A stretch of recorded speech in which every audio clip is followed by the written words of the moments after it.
I think of myself as an ideas man. I started life as a musician, then moved into journalism and then advertising, and now I'm a sort of hybrid creative person.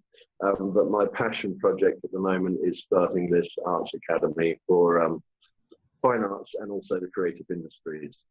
I draw the line between being an artist and being creative. I think we're all creative and we all have the potential to be artists. For me, the distinction is creativity is a tool, a fun tool, and it gives us lots of different ways of expressing thoughts and interaction and creating jokes and skits and all sorts of fun stuff. But it doesn't really go the whole hog into being an artist, which I think is someone who is particularly brave and adept with drawing from themselves something deeper, something more spiritual, trance-like, something that really expresses core thinking and core feeling. And whether the artist is doing that consciously or unconsciously, I don't think it really matters. Although if when you come sort of back from that into the world of creative thinking, I think you need to know what you're trying to say and what your idea is, and then express that in the best way possible. And sometimes that means that you can't do that consciously. Sometimes it has to be more of a sort of amalgamation of thoughts and feeling. So those are the two distinctions for me. Creativity, yeah, is more day-to-day, knives and forks, and then being an artist is a little bit more scalpel, cutting into the deep stuff. You know, putting the money side of it, or you know, making a living aside. My personal view is that the language of artistic expression helps us explore our emotional intelligence, and I also think it helps us to evolve spiritually. Being around art, creating art, trying to understand it. So I think it's probably priceless, and I think that's probably why people you know, find it difficult to make a living as an artist. And I think our society is not set up for artists. It's really the wrong mindset. You know, I think we almost have to change the paradigm completely. We should be encouraging artists to do what they do for our benefit. It's really like healing or something. So I'm not sure what the answer is, but I can certainly understand and empathize with the problem. Yeah, I do believe it's to do with austerity, but I think it's not just Britain. I think the entire planet is living in austerity. I mean, obviously, in relative terms, in the first world, we don't live in any form of austerity compared to the third world, which, of course, is emerging now into less a third world state. But still, we're all still stuck in this same requirement to earn money, and I actually think that's part of the problem. You know, I start to stray off the known worlds now into something that a friend of mine would call going down a rabbit hole. But I'm a big believer in a guy called Michael Tellinger, who is an entrepreneur and more of a philanthropist now, I think, and he's created a system called Ubuntu, or contributionism, using an old African word which actually means taking care of one another.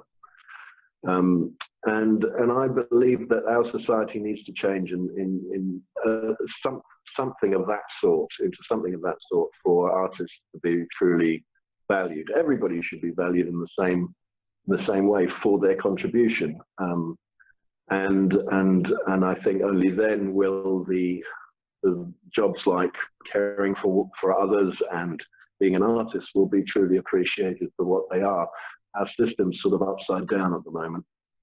So I do think there's a fundamental problem with society. Yes, I think that's true. The arts are in a category that most people would, I think most people see as not being that important, not that useful to society, because it doesn't earn money, you know, in a traditional way. And nobody can see the direct benefit of art other than people like it and put it on the wall. Whereas I think it has a far greater benefit. And you mentioned an example previously where you talk about people creating paintings to match the wallpaper. Yes, I've heard these kind of things, and I think it's novel, but I really think it's something different from art. It becomes illustration, and it becomes part of decoration as opposed to art. I don't think there's anything necessarily wrong with it. However, I think we lose something. It's the sort of thing you see in hotels or in restaurants. You'll see, you know, paintings that are on the wall that have a certain color palette and fit with that environment. And I think it's okay. It's a bit like music, and they used to play in lifts. You know, it doesn't intrude, and yet it's more pleasant than perhaps staring at the wall. But I don't think it has a great deal of value spiritually or otherwise. So yeah, it may be a way for artists to make a living. I'm sure there are some great ways for artists to earn incomes that don't require the sort of things that I think artists perceive as selling their wares or selling their souls.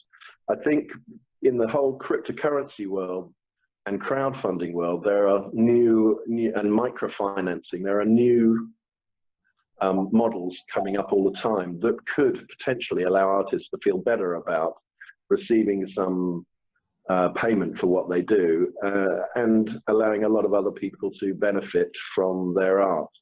But you know, those things are being explored at the moment, but I don't know of one that's you know, doing that job at the moment. But I thought, for instance, I always thought that artists should own their art forever, or certainly a piece of it. So, for instance, if we created a cryptocurrency for the art world where artists would sell their work, but they would always retain a share in that work as part of a cryptocurrency that's validated on a blockchain.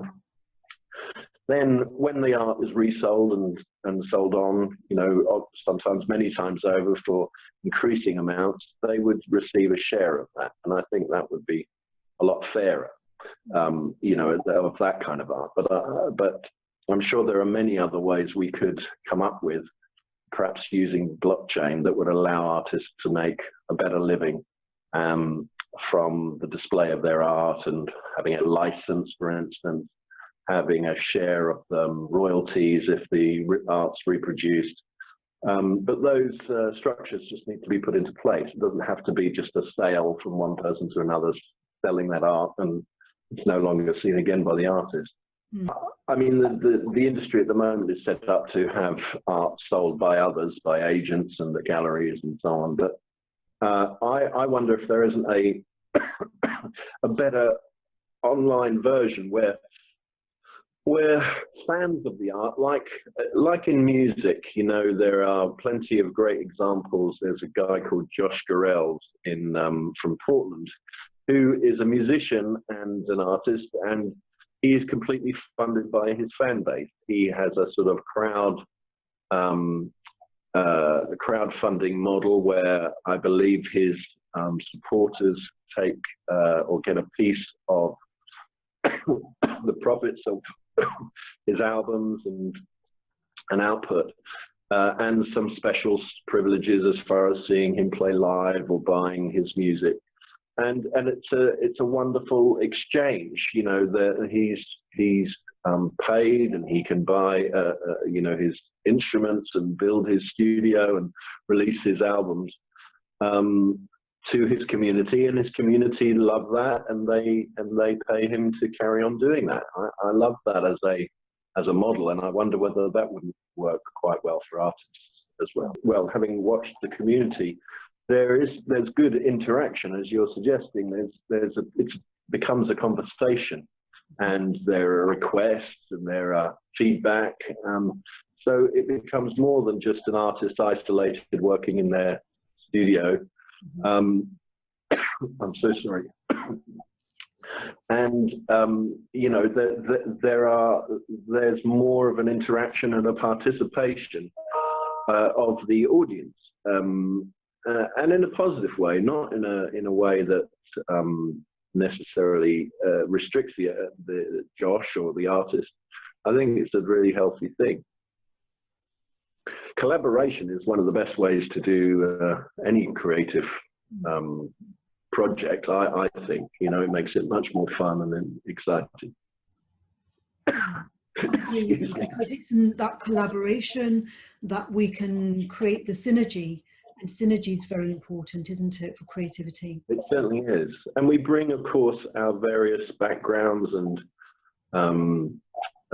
upbringing and ideas and interests, and when those you know, when they're different, obviously there is a lot more material to draw from, and there's a lot more interesting clashes of different ideas and ways of seeing the world, and that's where you get some really interesting stuff, I think. In advertising, in the creative departments, you work in pairs, and sometimes that's even extended groups of an art director and a copywriter. And that process has proven very effective as a creative process, because you're it's almost like building a step ladder. You know, you sort of build on each other's ideas, and you get to a place that neither of you would have gotten to if you'd have been working on your own. And that's pretty exciting. Mm-hmm. With the rise of artificial intelligence, the things that make us human, and art being one of the most important, and creativity, will become more and more important. I think those will help us to define ourselves and compete against the AI in a world that will be sharing and with these very logical and capable thinkers.